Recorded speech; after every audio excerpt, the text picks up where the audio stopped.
ओम श्री गणेशाय नमः। ओम नमः शिवाय। पृथ्वी आदि से निर्मित देव प्रतिमाओं के पूजन की विधि, उनके लिए नैवेद्य का विचार, पूजन के विभिन्न उपचारों का फल, विशेष मास, वार, तिथि एवं नक्षत्रों के योग में पूजन का विशेष फल तथा लिंगों के वैज्ञानिक स्वरूप का विवेचन। ऋषियों ने कहा, साधु शिरोमणे, अब आप पार्थिव प्रतिमा की पूजा का विधान बताइए, जिससे समस्त अभिष्ट वस्तुओं की प्राप्ति होती है। सूत जी बोले, महर्षियों, तुम लोगों ने बहुत उत्तम बात पूछी है। पार्थिव प्रतिमा का पूजन सदा संपूर्ण मनोरथों को देने वाला है तथा दुख काल का तत्काल निवारण करने वाला है। मैं उसका वर्णन करता हूँ, तुम लोग उसको ध्यान देकर सुनो। पृथ्वी आदि की बनी हुई देव प्रतिमाओं की पूजा इस भूतल पर अभिष्टदायक मानी गई है। निश्चय ही इसमें पुरुषों का और स्त्रियों का भी अधिकार है। नदी, पोखरे अथवा कुएं में प्रवेश करके पानी के भीतर से मिट्टी ले आएं, फिर गंध चूर्ण के द्वारा उसका संशोधन करें और शुद्ध मंडप में रखकर उसे महीन पीसे और साने। इसके बाद हाथ से प्रतिमा बनाएं और दूध से उसका सुंदर संस्कार करें। उस प्रतिमा में अंग प्रत्यंग अच्छी तरह प्रकट हुए हों तथा वह सब प्रकार के अस्त्र शस्त्रों से संपन्न बनाई गई हो।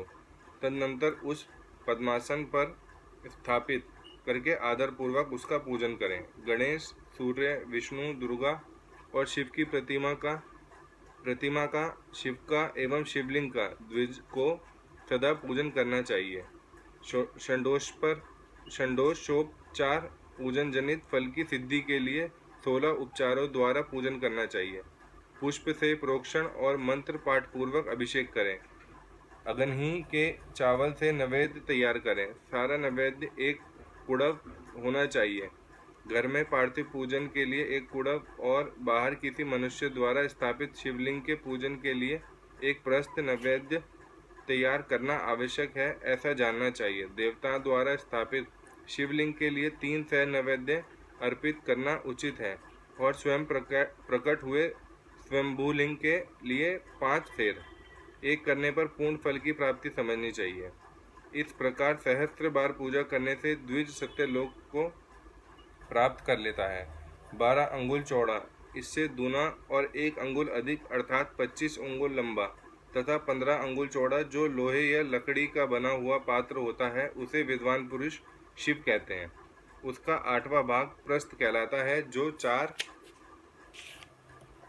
कुड़व के बराबर माना गया है। मनुष्य द्वारा स्थापित शिवलिंग के लिए 10 प्रस्थ, ऋषियों द्वारा स्थापित शिवलिंग के लिए 100 प्रस्थ और स्वयंभू शिवलिंग के लिए 1 सहस्त्र प्रस्थ नैवेद्य निवेदन किया जाए तथा जल, तैल आदि एवं गंध द्रव्यों की भी यथायोग्य मात्रा रखी जाए तो यह उन शिवलिंगों की महापूजा बताई जाती है। देवता का अभिषेक करने से आत्मशुद्धि होती है, गंध से पुण्य की प्राप्ति होती है, नैवेद्य लगाने से आयु बढ़ती है और तृप्त होती है, धूप निवेदन करने से धन की प्राप्ति होती है, दीप दिखाने से ज्ञान का उदय होता है और तांबूल समर्पण करने से भोग की उपलब्धि होती है। इसलिए स्नान आदि 6 उपचारों को यत्न पूर्वक अर्पित करें। नमस्कार और जप, ये दोनों संपूर्ण अभीष्ट फल को देने वाले हैं। इसलिए भोग और मोक्ष की इच्छा रखने वाले लोगों को पूजा के अंत में सदा ही जप और नमस्कार करने चाहिए। मनुष्य को चाहिए कि वह सदा पहले मन से पूजा करके फिर उन उपचारों से करे। देवताओं की पूजा से उन देवताओं के लोकों की प्राप्ति होती है तथा उनके अवान्तर लोक में भी यथेष्ट भोग की वस्तुएं उपलब्ध होती हैं। अब मैं देव पूजा से प्राप्त होने वाले विशेष फलों का वर्णन करता हूँ। द्विजो, तुम लोग श्रद्धा पूर्वक सुनो। विघ्नराज गणेश की पूजा से भूलोक में उत्तम अभिष्ट वस्तु की प्राप्ति होती है। शुक्रवार को श्रावण और भाद्रपद मासों के शुक्ल पक्ष की चतुर्थी को और पौष मास में शतभिषा नक्षत्र के आने पर विधि पूर्वक गणेश जी की पूजा करनी चाहिए। 100 या सहस्त्र दिनों में 100 या सहस्त्र बार पूजा करें। देवता और अग्नि में श्रद्धा रखते हुए किया जाने वाला उनका नित्य पूजन मनुष्य को पुत्र एवं अभिष्ट वस्तु प्रदान करता है। वह समस्त पापों का शमन तथा भिन्न भिन्न दुष्कर्मों का विनाश करने वाला है। विभिन्न वारों में की हुई शिव आदि की पूजा को आत्मशुद्धि प्रदान करने वाली समझनी चाहिए। वर या दिन, तिथि, नक्षत्र और योगों का आधार है। समस्त कामनाओं को देने वाला है, उसमें वृद्धि और क्षय नहीं होता, इसलिए उसे पूर्ण ब्रह्म स्वरूप मानना चाहिए। सूर्योदय काल से लेकर सूर्योदय काल आने तक एक वार की स्थिति मानी गई है, जो ब्राह्मण आदि सभी वर्णों के कर्मों का आधार है। विहित तिथि के पूर्व भाग में की हुई देव पूजा मनुष्य को पूर्ण भोग प्रदान करने वाली होती है। यदि मध्याह्न के बाद तिथि का आरंभ होता है तो रात्रि युक्त तिथि का पूर्व भाग पितरों की श्राद्धादि कर्म के लिए उत्तम बताया जाता है। ऐसी तिथि का प्रभाग ही दिन से युक्त होता है, अतः वह देव कर्म के लिए प्रशस्त माना गया है। यदि मध्याह्न काल तक तिथि रहे तो उदय व्यापनी तिथि को ही देव कार्य में ग्रहण करना चाहिए। इसी तरह शुभ तिथि एवं नक्षत्र आदि ही देव कार्य में ग्रहण होते हैं। वार आदि के भली भांति विचार करके पूजा और जप आदि करने चाहिए। वेदों में पूजा शब्द के अर्थ की इस प्रकार योजना की गई है। पूज्यर्थे अनेन इति पूजा, यह पूजा शब्द की व्युत्पत्ति है। पुहु का अर्थ है भोग और फल की सिद्धि। वह जिस कर्म से संपन्न होती है उसका नाम पूजा है। मनवांचित वस्तु तथा ज्ञान ये ही अभिष्ट वस्तु हैं। सकाम भाव वाले को अभिष्ट भोग अपेक्षित होता है और निष्काम भाव वाले को अर्थ परमार्थिक ज्ञान, ये दोनों ही पूजा शब्द के अर्थ हैं। इनकी योजना करने से ही पूजा शब्द की सार्थकता है। इस प्रकार लोक और वेद में पूजा शब्द का अर्थ विख्यात है। नित्य और नैमित्तिक कर्म कालांतर में फल देते हैं, किंतु काम्य कर्म का यदि भली भांति अनुष्ठान हुआ हो तो वह तत्काल फलदायक होता है। प्रतिदिन एक पक्ष, एक मास और एक वर्ष तक लगातार पूजन करने से उन कर्मों के फल की प्राप्ति होती है और उनसे वैसे ही पापों का क्रमशः क्षय होता है। प्रत्येक मास के कृष्ण पक्ष की चतुर्थी तिथि की हुई महागणपति की पूजा एक पक्ष के पापों का नाश करने वाली और एक पक्ष तक उत्तम भोग रूपी फल देने वाली होती है। चैत्र मास में चतुर्थी को की हुई पूजा एक मास तक किए गए पूजन का फल देने वाली होती है, और जब सूर्य सिंह राशि पर स्थित हो उस समय भाद्रपद मास की चतुर्थी को की हुई गणेश जी की पूजा एक वर्ष तक मनोवांछित भोग प्रदान करती है, ऐसा जानना चाहिए। श्रावण मास के रविवार को हस्त नक्षत्र से युक्त सप्तमी तिथि को माघ शुक्ला सप्तमी को भगवान सूर्य का पूजन करना चाहिए। ज्येष्ठ तथा भाद्र पद मासों के बुधवार को श्रवण नक्षत्र से युक्त द्वादशी तिथि को तथा केवल द्वादशी को भी किया गया भगवान विष्णु का पूजन अभिष्ट संपत्ति को देने वाला माना गया है। श्रवण मास में की जाने वाली श्री हरि की पूजा अभिष्ट मनोरथ और आरोग्य प्रदान करने वाली होती है। अंगों एवं उपकरणों सहित पूर्वोक्त गौ आदि 12 वस्तुओं का दान करने से जिस फल की प्राप्ति होती है उसी को द्वादशी तिथि में आराधना द्वारा श्री विष्णु की तृप्ति के लिए मनुष्य प्राप्त कर लेता है। जो द्वादशी तिथि को भगवान विष्णु के 12 नामों द्वारा 12 ब्राह्मणों को षोडशोपचार पूजन करता है वह उसकी प्रसन्नता प्राप्त कर लेता है। इसी प्रकार संपूर्ण देवताओं के विभिन्न 12 नामों द्वारा किया हुआ 12 ब्राह्मणों का पूजन उन देवताओं को प्रसन्न करने वाला है। कर्क की संक्रांति से युक्त श्रवण मास में नवमी तिथि को मृगशिरा नक्षत्र के योग में अंबिका का पूजन करें। वे संपूर्ण मनोवांछित भोगों और फलों को देने वाली हैं। ऐश्वर्य की इच्छा रखने वाले पुरुष को उस दिन अवश्य उनकी पूजा करनी चाहिए। अश्विन मास के शुक्ल पक्ष की नवमी तिथि संपूर्ण अभिष्ट फलों को देने वाली है। उसी मास के कृष्ण पक्ष की चतुर्दशी को यदि रविवार पड़ा हो तो उस दिन का महत्व विशेष बढ़ जाता है। उसके साथ ही यदि आद्र और महाद्र का योग हो तो उक्त अवसरों पर की हुई शिव पूजा का विशेष महत्व माना गया है। माँ कृष्ण चतुर्दशी को की हुई शिव जी की पूजा संपूर्ण अभिष्ट फलों को देने वाली है। वह मनुष्य की आयु बढ़ाती है, मृत्यु कष्ट को दूर हटाती और समस्त सिद्धियों को प्राप्त कराती है। ज्येष्ठ मास में चतुर्दशी को यदि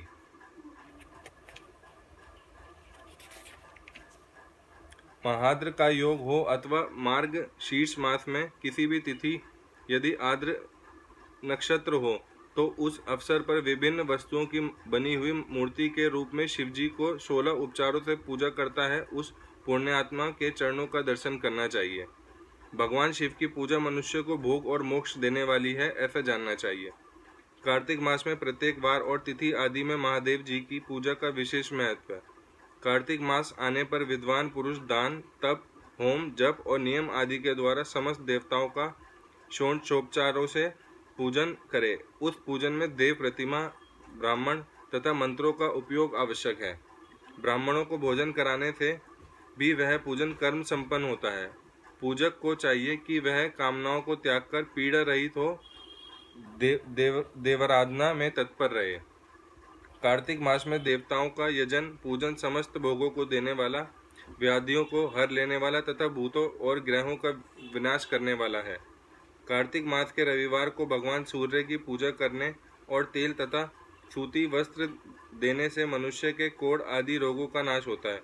हरी, काली मिर्च, वस्त्र और खीरा आदि का दान और ब्राह्मणों को प्रतिष्ठा करने से क्षय के रोग का नाश होता है। दीप और सरसों के दान से मिर्गी का रोग मिट जाता है। कृतिका नक्षत्र से युक्त सोमवार को किया हुआ शिवजी का पूजन मनुष्य के महान दरिद्रों को मिटाने वाला और संपूर्ण संपत्तियों को देने वाला है। घर की आवश्यक सामग्रियों के साथ ग्रह और क्षेत्र आदि का दान करने से भी उक्त फल की प्राप्ति होती है। कीर्तिका युक्त मंगलवारों को श्री स्कंद का पूजन करने से, दीपक एवं घटा आदि का ध्यान देने से मनुष्य को शीघ्र ही वाक सिद्धि प्राप्त हो जाती है। उनके मुंह से निकली हुई हर एक बात सत्य होती है। कीर्तिका युक्त बुधवारों को किया हुआ श्री विष्णु का यजन तथा दही भात का दान मनुष्य को उत्तम संतान की प्राप्ति कराने वाला है। कीर्तिका युक्त गुरुवारों को धन से ब्रह्मा जी के पूजन तथा मधु, सोना और घी का दान करने से मनुष्य के भोग वैभव की वृद्धि होती है। कृतिका युक्त शुक्रवारों को गजानन गणेश जी की पूजा करने से तथा गंध, पुष्प एवं अन्न का दान देने से मानवों को भोग्य पदार्थों की वृद्धि होती है।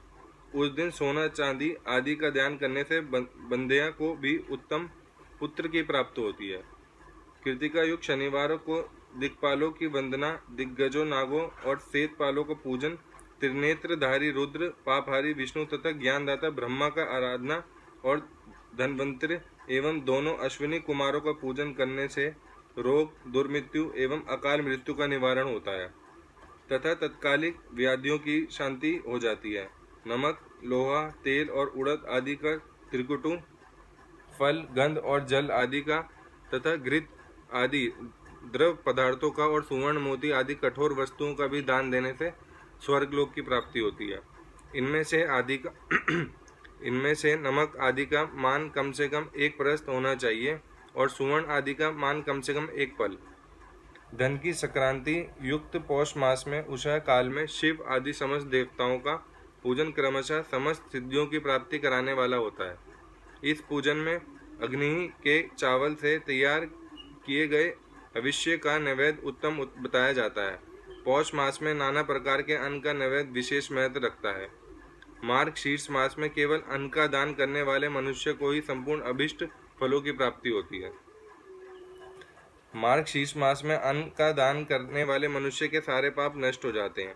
वह अभिष्ट सिद्धि, आरोग्य, धर्म, वेद का सम्यक ज्ञान, उत्तम अनुष्ठान का फल, इहलोक और परलोक में महान भोग, अंत में सनातन योग तथा वेदांत ज्ञान की सिद्धि प्राप्त कर लेता है। जो भोग की इच्छा रखने वाला है वह मनुष्य मार्गशीर्ष मास आने पर कम से कम 3 दिन भी उषः काल में अवश्य देवताओं का पूजन करे और पौष मास में पूजन से खाली न जाने दे। उषः काल से लेकर संग वकाल तक ही पौष मास में पूजन का विशेष महत्व बताया गया है। पौष मास में पूरे महीने भर जितेंद्रिय और निराहार रहकर द्विज प्रातः काल से मध्याह्न काल तक वेद माता गायत्री का जप करें। तत्पश्चात रात को सोने के समय तक पंचाक्षर आदि मंत्रों का जप करें। ऐसा करने वाला ब्राह्मण ज्ञान पाकर शरीर छूटने के बाद मोक्ष प्राप्त कर लेता है। द्विजेतर नर नारियों को त्रिकाल स्नान और पंचाक्षर मंत्र के ही निरंतर जप से विशुद्ध ज्ञान प्राप्त हो जाता है। इष्ट मंत्रों का सदा जप करने से बड़े पापों का भी नाश हो जाता है। सदा चराचर जगत बिंदु नाथ स्वरूप है, बिंदु शक्ति है और नाथ शिव। इस तरह यह जगत शिव शक्ति स्वरूप ही है। इस तरह नाद बिंदु का और बिंदु इस जगत का आधार है। ये बिंदु और नाद संपूर्ण जगत के आधार रूप से स्थित है। बिंदु और नाद से युक्त सब कुछ शिव स्वरूप है, क्योंकि वही सबका आधार है। आधार में ही आद्य का समावेश अथवा लय होता है। यह सकलीकरण है। इस सकलीकरण की स्थिति से सृष्टि काल में जगत का प्रादुर्भाव होता है, इसमें संशय नहीं है।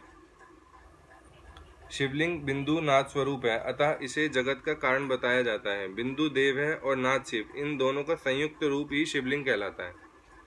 अतः जन्म के संकट से छुटकारा पाने के लिए शिवलिंग की पूजा करनी चाहिए।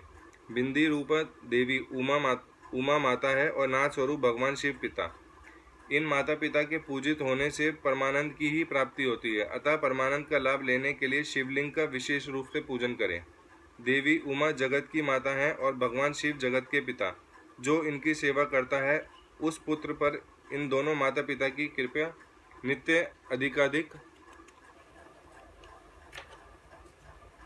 बड़ी रहती है।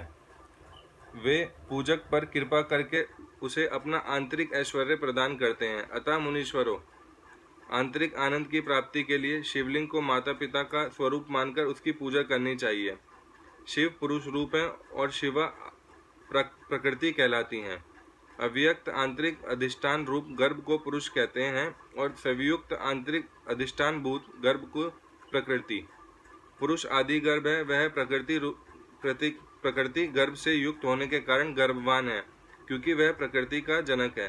प्रकृति में जो पुरुष का संयोग होता है, यही पुरुष से उसका प्रथम जन्म कहलाता है। अव्यक्त प्रकृति से महत्वादी के कर्म से जो जगत का व्यक्त होना है, यही उस प्रकृति का द्वितीय जन्म कहलाता है। जीव पुरुष से ही बारंबार जन्म और मृत्यु को प्राप्त होता है। माया द्वारा अन्य रूप से प्रकट किया जाना ही उसका जन्म कहलाता है। जीव का शरीर जन्म काल से ही जीर्ण होने लगता है, इसीलिए उसे जीव संज्ञा दी गई है। जो जन्म लेता है और विविध पाशों द्वारा तनाव में पड़ता है, उसका नाम जीव है। जन्म और बंधन जीव शब्द का अर्थ ही है। अतः जन्म मृत्यु रूपी बंधन की निवृत्ति के लिए जन्म के अधिष्ठान भूत मात्र पितृत्व रूप शिवलिंग का पूजन करना चाहिए। गाय का दूध, गाय के दही और गाय का घी, इन तीनों को पूजन के लिए शहद और शक्कर के साथ पृथक पृथक भी रखें और इन सबको मिलाकर सम्मिलित रूप से पंचामृत भी तैयार कर लें। फिर गाय के दूध और अन्न के मेल से नैवेद्य तैयार करके प्रणव मंत्र के उच्चारण पूर्वक उसे भगवान शिव को अर्पित करें। संपूर्ण प्रणव को ध्वनि लिंग कहते हैं। स्वयंभू लिंग नाद स्वरूप होने के कारण नादलिंग कहा गया है। यंत्र या अर्घ बिंदु स्वरूप होने के कारण बिंदु लिंग के रूप में विख्यात है। उसमें अचल रूप से प्रतिष्ठित जो शिवलिंग है वह मकार स्वरूप, इसलिए मकार लिंग कहलाता है। सवारी निकालने आदि के लिए जो चरलिंग होता है वह उकार स्वरूप होने से उकार लिंग कहा गया है।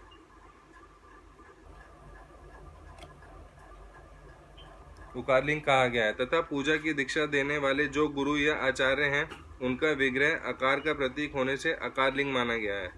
इस प्रकार आकार, उकार, मकार, बिंदु, नाद और ध्वनि के रूप में लिंग के 6 भेद हैं। इन 6 लिंगों की नित्य पूजा करने से साधक जीवन मुक्त हो जाता है, इसमें संशय नहीं है। ओम नमः शिवाय। षड्लिंग स्वरूप प्रणव का महात्म्य, उसके सूक्ष्म स्वरूप ओमकार और स्थूल स्वरूप पंचाक्षर मंत्र का विवेचन, उसकी जबकि विधि एवं महिमा, कार्य ब्रह्मा के लोकों से लेकर कारण रुद्र के लोकांत लोकों तक का विवेचन करके कालातीत पंचावरण विशिष्ट शिवलोक के अनिर्वचनीय वैभव का निरूपण तथा शिव भक्तों की सत्कार की महत्ता। ऋषि बोले, प्रभु महामुने, आप हमारे लिए क्रमशः षड्लिंग स्वरूप प्रणव का महात्म्य और शिव भक्त के पूजन का प्रकार बताइए। सूजी ने कहा, महर्षियों, आप लोग तपस्या के धनी हैं। आपने यह बड़ा सुंदर प्रश्न उपस्थित किया है, किंतु इसका ठीक ठीक उत्तर महादेव जी ही जानते हैं, दूसरा कोई नहीं। तथापि भगवान शिव की कृपा से ही मैं इस विषय का वर्णन करूंगा। वे भगवान शिव हमारी आप लोगों की रक्षा के बारंबार स्वयं ही ग्रहण करें। नाम से प्रकृति से उत्पन्न संसार रूपी महासागर का प्रणव इससे पार करने के लिए दूसरी नाव ही है, इसलिए इस ओमकार को प्रणव की संज्ञा देते हैं। ओमकार अपने जप अब करने वाले साधकों से कहता है, प्रपंच नहीं है वह तुम लोगों के लिए। अतः इस भाव को लेकर भी ज्ञानी पुरुष ओम का प्रणव नाम से जानते हैं। इसका दूसरा भाव है प्रकर्षण न नयेत वह युष्मान मोक्षम इति वह प्रणवः, अर्थात यह तुम सब उपासकों के लिए बलपूर्वक मोक्ष तक पहुंचा देगा। इस अभिप्राय से भी इसे ऋषि मुनि प्रणव कहते हैं। अपना जप करने वाले योगियों के तथा अपने मंत्र की पूजा करने वाले उपासक के समस्त कर्मों का नाश करके यह दिव्य नूतन ज्ञान देता है, इसलिए भी इसका नाम प्रणव है। उन माया रहित महेश्वर को ही नव अर्थात नूतन कहते हैं। वे परमात्मा प्रकृष्ट रूप से नव अर्थात शुद्ध स्वरूप है, इसलिए प्रणव कहलाते हैं। प्रणव साधक को नव अर्थात नवीन कर देता है, इसलिए भी विद्वान पुरुष इसे प्रणव के नाम से जानते हैं। अतः प्रकृष्ट रूप से नव दिव्य परमात्मा ज्ञान प्रकट करता है, इसलिए वह प्रणव है। प्रणव दो भेद बताए गए हैं, स्थूल और सूक्ष्म। एक अक्षर रूप जो ओम है उसे सूक्ष्म प्रणव जानना चाहिए और नमः शिवाय इस 5 अक्षर वाले मंत्र को स्थूल प्रणव समझना चाहिए। जिसमें 5 अक्षर व्यक्त नहीं है वह सूक्ष्म है, और जिसमें 5 अक्षर स्पष्ट रूप से व्यक्त हैं वह स्थूल है। जीवन मुक्त पुरुष के लिए सूक्ष्म प्रणव के जप का विधान ही है, वही उसके लिए समस्त साधनों का सार है। यद्यपि जीवन मुक्त के लिए किसी साधन की आवश्यकता नहीं है, क्योंकि वह सिद्ध रूप है, तथापि दूसरों की दृष्टि में जब तक का उसका शरीर रहता है तब तक उसके द्वारा प्रणव जप की सहज साधना स्वतः होती रहती है। वह अपनी देह का विलय होने तक सूक्ष्म प्रणव मंत्र का जप और उसके अर्थभूत परमात्म तत्व का अनुसंधान करता रहता है। जब शरीर नष्ट हो जाता है तब वह पूर्ण ब्रह्म स्वरूप शिव को प्राप्त कर लेता है। यह सुनिश्चित बात है। जो अर्थ का अनुसंधान ना करके केवल मंत्र का जप करता है उसे निश्चय ही योग की प्राप्ति होती है। जिसने 36 करोड़ मंत्र का जप कर लिया उसे अवश्य ही योग प्राप्त हो जाता है। सूक्ष्म प्रणव के भी ह्रस्व और दीर्घ के भेद से 2 रूप जानने चाहिए। आकार, उकार, मकार, बिंदु, नाश, शब्द, काल और कला, इनसे युक्त जो प्रणव है उसे दीर्घ प्रणव कहते हैं। वह योगियों के ही हृदय में स्थित होता है। मकार पर्यंत जो ओम है वह अ, उ, म इन 3 तत्वों से युक्त है। इसी को ऋष्व प्रणव कहते हैं। आ शिव है, उ शक्ति है और मकार इन दोनों की एकता है। वह त्रित्व रूप है, ऐसा समझकर ऋष्व प्रणव का जप करना चाहिए। जो अपने समस्त पापों का क्षय करने जानते हैं उनके लिए इस ऋष्व प्रणव का जप अत्यंत आवश्यक है। पृथ्वी, जल, तेज, वायु और आकाश, ये 5 भूत तथा शब्द, स्पर्श आदि इनके 5 विषय हैं। ये सब मिलकर 10 वस्तुएं मनुष्य की कामना के विषय हैं। इनकी आशा मन में लेकर जो कर्मों के अनुष्ठान में संलग्न होते हैं वे 10 प्रकार के पुरुष प्रवृत्त कहलाते हैं, तथा जो निष्काम भाव से शास्त्र विहित कर्मों का अनुष्ठान करते हैं वे निर्वृत्त अथवा निर्वृत्त मार्गी कहे गए हैं। प्रवृत्त पुरुषों का ह्रस्व प्रणव का ही जप करना चाहिए और निर्वृत्त पुरुषों को दीर्घ प्रणव का। बृहतियों तथा अन्य मंत्रों के आदि में इच्छानुसार शब्द और कला से युक्त प्रणव का उच्चारण करना चाहिए। वेद के आदि में और दोनों संध्याओं की उपासना के समय भी ओमकार का उच्चारण करना चाहिए। प्रणव का 9 करोड़ जप करने से मनुष्य शुद्ध हो जाता है। फिर 9 करोड़ का जप करने से वह पृथ्वी तत्व पर विजय पा लेता है। तत्पश्चात पुनः 9 करोड़ का जप करके वह जल तत्व को जीत लेता है। पुनः 9 करोड़ जप से अग्नि तत्व पर विजय पाता है। तदनंतर फिर 9 करोड़ का जप करने वह वायु तत्व पर विजय प्राप्त करता है। फिर 9 करोड़ के जप से आकाश को अपने अधिकार में कर लेता है। इसी प्रकार 9 करोड़ का जप करके वह क्रमशः गंध, रस, रूप, स्पर्श और शब्द पर विजय पाता है। इसके बाद फिर 9 करोड़ का जप करके वह अहंकार को भी जीत लेता है। इस तरह 108 करोड़ प्रणव का जप करके उत्कृष्ट बोध का प्राप्त हुआ पुरुष शुद्ध योग का लाभ करता है। शुद्ध योग से युक्त होने पर वह जीवन मुक्त हो जाता है, इसमें संशय नहीं है। सदा प्रणव का जप और प्रणव रूपी शिव का ध्यान करते करते समाधि में स्थित हुआ महायोगी पुरुष साक्षात शिव ही है। इसमें संशय नहीं है। पहले अपने शरीर में प्रणव के ऋषि, छंद और देवता आदि का न्यास करके फिर जप का आरंभ करना चाहिए। आकार आदि मात्रिका वर्णों से युक्त प्रणव का अपने अंगों में न्यास करके मनुष्य ऋषि हो जाता है। मंत्रों के 10 विधि संस्कार, मात्रा का न्यास तथा षड स्वेदन, षड द्वेषोधन आदि के साथ संपूर्ण न्यास फल उसे प्राप्त होता है। प्रवृत्ति तथा प्रवृत्ति निवृत्ति मिश्रित भाव से पुरुषों के लिए स्थूल प्रणव का जप ही अभिष्ट साधक होता है। क्रिया, तप और जप के योग से शिव योगी 3 प्रकार के होते हैं, जो क्रमशः क्रिया योगी, तपोयोगी और जप योगी कहलाते हैं। जो धन आदि वैभवों से पूजा सामग्री का संचय करके हाथ आदि अंगों से नमस्कार आदि क्रिया करते हुए इष्ट देव की पूजा में लगा रहता है, वह क्रिया योगी कहलाता है। पूजा में संलग्न रहकर जो परिमित भोजन करता है, ब्रह्मा इंद्रियों को जीतकर वश में किए रहता है और मन को भी वश में करके परद्रोह आदि से दूर रहता है, वह तपोयोगी कहलाता है। इन सभी सद्गुणों से युक्त होकर जो सदा शुद्ध भाव से रहता है तथा समस्त काम आदि दोषों से रहित और शांति चित्त निरंतर जप किया करता है, उसे महात्मा पुरुष जप योगी मानते हैं। जो मनुष्य 16 प्रकार के उपचारों से शुभ योगी महात्माओं की पूजा करता है, वह शुद्ध होकर सालोक्य आदि के क्रम से उत्तरोत्तर उत्कृष्ट मुक्ति को प्राप्त कर लेता है। द्विजो, अब मैं जप योग का वर्णन करता हूँ, तुम सब लोग ध्यान से सुनो। तपस्या करने वाले के लिए जप का उपदेश किया गया है, क्योंकि वह जप करते अपने आप को स्वतः शुद्ध निष्पाप कर लेता है। ब्राह्मणों, पहले नमः पद हो, उसके बाद चतुर्थी विभक्ति में शिव शब्द हो तथा पंचतत्व में नमः शिवाय मंत्र होता है। इसे शिव पंचाक्षर कहते हैं। यह स्थूल प्रणव रूप है। इस पंचाक्षर के जप से ही मनुष्य संपूर्ण सिद्धियों को प्राप्त कर लेता है। पंचाक्षर मंत्र के आदि में ओमकार लगाकर ही सदा उसका जप करना चाहिए। द्विजो, गुरु के मुख से पंचाक्षर मंत्र का उपदेश पाकर जहाँ सुख पूर्वक निवास किया जा सके, उसे ऐसी उत्तम भूमि पर महीने के पूर्व पक्ष में आरंभ करके कृष्ण पक्ष की चतुर्दशी तक निरंतर जप करता रहे। माघ और भादों के महीने में अपना विशिष्ट महत्व रखते हैं। यह समय सब समयों से उत्तमोत्तम माना गया है। साधक को चाहिए कि वह प्रतिदिन इस एक बार परिमित भोजन करे, मौन रहे, इंद्रियों को वश में रखे, अपने स्वामी एवं माता पिता की नित्य सेवा करे।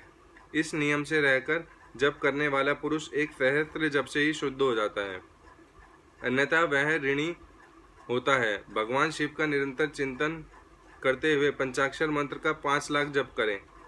जप काल में इस प्रकार ध्यान करें। कल्याणदाता भगवान शिव को कमल के आसन पर विराजमान है। उनका मस्तक श्री गंगा जी की तथा चंद्रमा की कला से सुशोभित है। उनकी बाएं जांघ पर आदि शक्ति भगवती उमा बैठी हैं। वहां खड़े हुए बड़े बड़े गण भगवान शिव की शोभा बढ़ा रहे हैं। महादेव जी अपने 4 हाथों में मृग मुद्रा, टंक तथा वर एवं अभय की मुद्राएं धारण किए हुए हैं। इस प्रकार सदा सब पर अनुग्रह करने वाले भगवान सदाशिव का बारंबार स्मरण करते हुए हृदय एवं सूर्यमंडल में पहले उनकी मानसिक पूजा करके फिर पूर्वाभिमुख हो पूर्वोक्त पंचाक्षरी विद्या का जप करें। उन दिनों साधक सदा शुद्ध कर्म ही करें।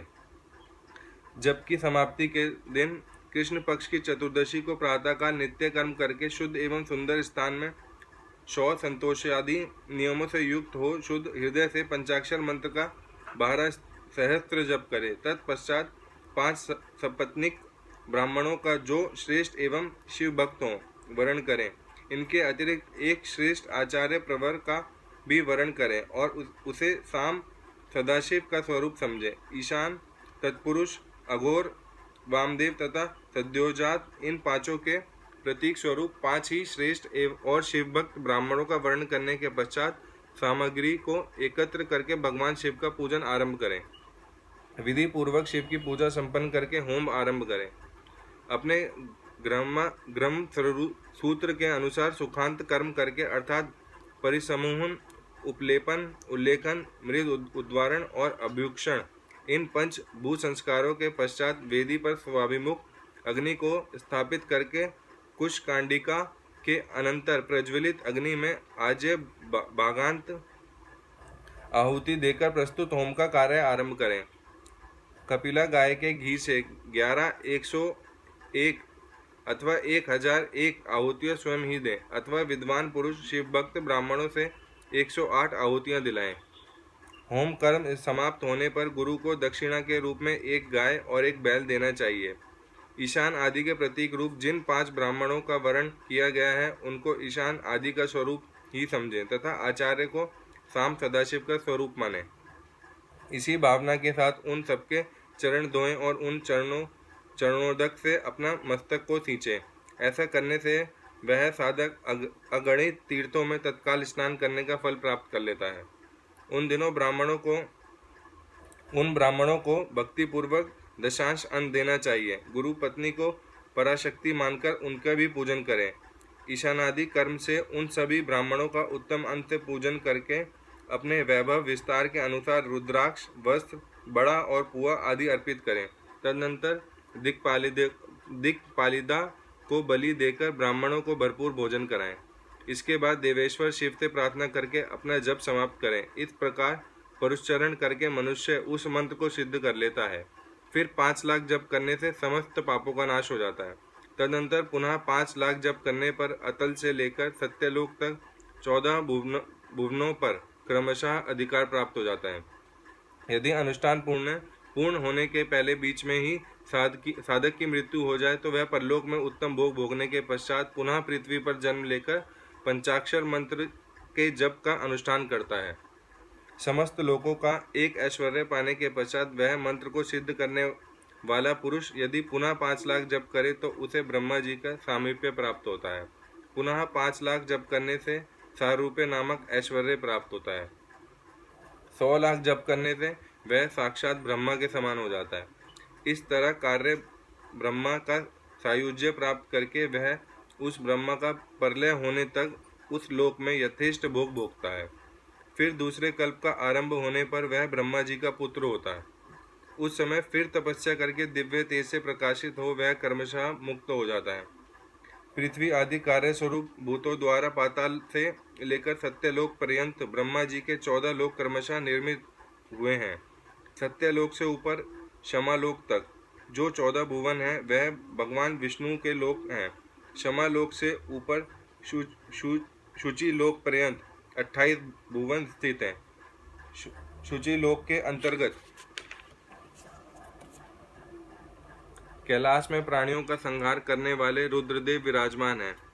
शुचि लोक से ऊपर अहिंसा लोक पर्यंत 56 भुवनों की स्थिति है। अहिंसा लोक का आश्रय लेकर जो ज्ञान कैलाश नामक नगर शोभा पाता है उसमें कार्यभूत महेश्वर सबको अदृश्य करके रहते हैं। अहिंसा लोक के अंत में काल चक्र की स्थिति है। यहाँ तक महेश्वर की विराट स्वरूप का वर्णन किया गया है। वहीं तक लोकों का तिरोधान अथवा लय होता है। उससे नीचे कर्मों का भोग है और उससे ऊपर ज्ञान का भोग। उसके नीचे कर्म माया है और उसके ऊपर ज्ञान माया। अब मैं कर्म माया और ज्ञान माया का तात्पर्य बता रहा हूँ। माँ का अर्थ है लक्ष्मी। उसे कर्म भोग याद प्राप्त होता है, इसलिए वह माया अथवा कर्म माया कहलाती है। इसी तरह माँ अर्थात लक्ष्मी से ज्ञान भोग याद अर्थात प्राप्त होता है, इसलिए उसे माया और ज्ञान माया कहा गया है। उपर्युक्त सीमा से नीचे नश्वर भोग है और ऊपर नित्य भोग। उससे नीचे ही तिरोधान है अथवा लय, ऊपर नहीं। वहाँ से नीचे ही कर्म में पाशु द्वारा बंधन होता है, ऊपर बंधन का सदा अभाव है। उससे नीचे ही जीव सकाम कर्मों का अनुसरण करते हुए विभिन्न लोकों और योनियों में चक्कर काटते हैं। उसके ऊपर के लोकों में निष्काम कर्म का ही भोग बताया गया है। बिंदु पूजा में तत्पर रहने वाले उपासक वहाँ से नीचे के लोकों में ही घूमते हैं। उसके ऊपर तो निष्काम भाव से शिवलिंग की पूजा करने वाले उपासक ही जाते हैं। जो एकमात्र शिव की ही उपासना में तत्पर हैं वह उससे ऊपर के लोकों में जाते हैं। वहाँ से नीचे जीव कोटि है और ऊपर ईश्वर कोटि। नीचे संसारी जीव रहते हैं, ऊपर मुक्त पुरुष। नीचे कर्मलोक है और ऊपर ज्ञानलोक। ऊपर मद और अहंकार का नाश करने वाली नम्रता है, वहाँ जन्म जनित तिरोधान नहीं है। उसका निवारण किए बिना वहाँ किसी का प्रवेश संभव नहीं है। इस प्रकार तिरोधान का निवारण करने से वहाँ ज्ञान शब्द का अर्थ ही प्रकाशित होता है। आदि भौतिक पूजा करने वाले लोग उससे नीचे के लोक में ही चक्कर काटते हैं। जो आध्यात्मिक उपासना करने वाले हैं वे ही उससे ऊपर को जाते हैं। जो सत्य, अहिंसा आदि धर्मों से युक्त हो भगवान शिव के पूजन में तत्पर रहते हैं, वह काल चक्र को पार कर जाते हैं। काल चक्रेश्वर की सीमा तक जो विराट महेश्वर लोक बताया गया है, उससे ऊपर ऋषभ के आकार में धर्म की स्थिति है। वह ब्रह्मचार्य का मूर्तिमान रूप है। उसके सत्य, शौच, अहिंसा और दया ये 4 पद हैं। वह साक्षात शिवलोक के द्वार पर खड़ा है। क्षमा उसके सींग हैं और शम कान। वह वेद ध्वनि रूपी शब्द से विभूषित है। आस्तिकता उसके दोनों नेत्र हैं। विश्वास ही उसकी श्रेष्ठ बुद्धि एवं मन है। क्रिया आदि धर्म रूपी जो वृषभ है वे कारण आदि में स्थित है, ऐसा जानना चाहिए। उस क्रिया रूप वृषभाकार धर्म पर कालातीत शिव आरूढ़ होते हैं। ब्रह्मा, विष्णु और महेश्वर की जो अपनी अपनी आयु है उसी को दिन कहते हैं। जहाँ धर्म रूपी वृषभ की स्थिति है उससे ऊपर न दिन है न रात्रि। जहाँ जन्म मरण आदि भी नहीं है वहाँ फिर से कारण स्वरूप ब्रह्मा के कारण सत्यलोक पर्यंत 14 लोक स्थित हैं, जो 5 भौतिक गंध आदि से परे हैं। उनकी सनातन स्थिति है। सूक्ष्म गंध ही उनका स्वरूप है।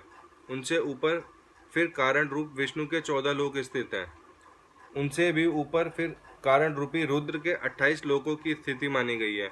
फिर उनसे भी ऊपर कार्णेश शिव के 56 लोक विद्यमान हैं।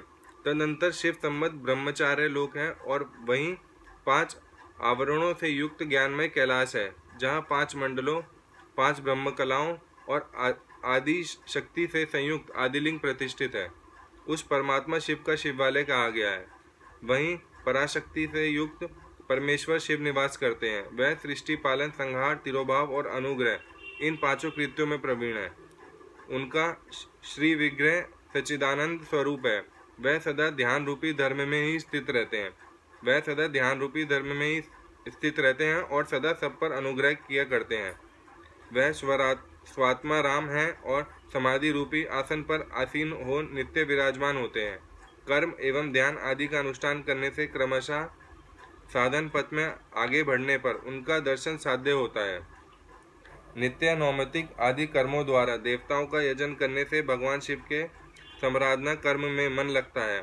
क्रिया आदि जो शिव संबंधी कर्म है उनके द्वारा शिव ज्ञान सिद्ध करें। जिन्होंने शिव तत्व का साक्षात्कार कर लिया है अथवा जिन पर शिव की कृपा दृष्टि पड़ चुकी है वे सब मुक्ति ही हैं, इसमें संशय नहीं है। आत्मा स्वरूप से जो स्थिति है वही मुक्ति है। एकमात्र अपने आत्मा में रमण या आनंद का अनुभव करना ही मुक्ति का स्वरूप है। जो पुरुष क्रिया, तप, जप, ज्ञान और ध्यान रूपी धर्मों में भली भांति स्थित है वह शिव का साक्षात्कार करके स्वात्माराम स्वरूप मोक्ष को भी प्राप्त कर लेता है। जैसे सूर्यदेव अपनी किरणों से अशुद्धि को शुद्ध दूर कर देते हैं, उसी प्रकार कृपा करने में कुशल भगवान शिव अपने भक्त के अज्ञान को मिटा देते हैं। अज्ञान की निवृत्ति हो जाने पर शिव ज्ञान स्वतः प्रकट हो जाता है।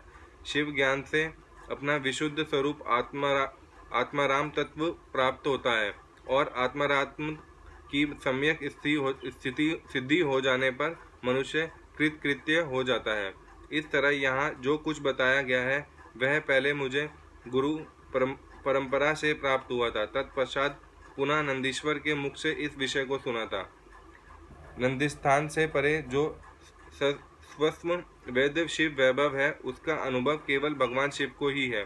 साक्षात शिव लोक के उस वैभव का ज्ञान सबको शिव की कृपा से ही हो सकता है, अन्यथा नहीं, ऐसा आस्तिक पुरुषों का कथन है।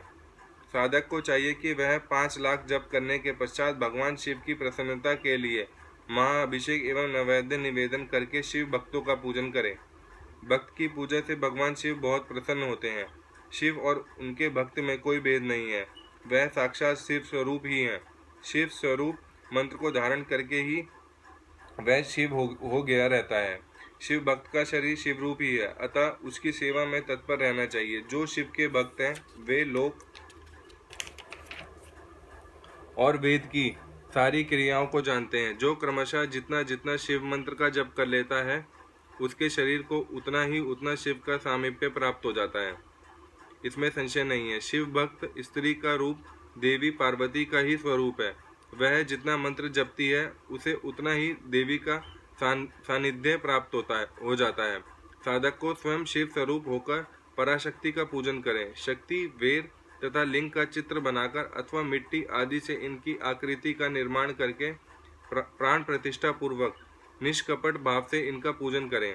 शिवलिंग को शिव मानकर, अपने को शक्ति स्वरूप समझकर, शक्ति लिंग को देवी मानकर और अपने को शिव रूप समझकर शिवलिंग को नाद रूप तथा शक्ति को बिंदु रूप मानकर परस्पर सटे हुए शक्तिलिंग और शिवलिंग के प्रति उपप्रधान और प्रधान की भावना रखते हुए जो शिव और शक्ति का पूजन करता है वह मूल रूप की भावना करके कारण शिव रूप ही है।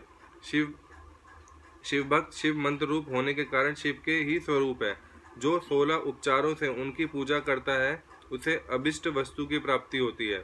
जो शिवलिंग उपासक शिव भक्त की सेवा आदि करके उसे आनंद प्रदान करता है उस विद्वान पर भगवान शिव बड़े प्रसन्न होते हैं।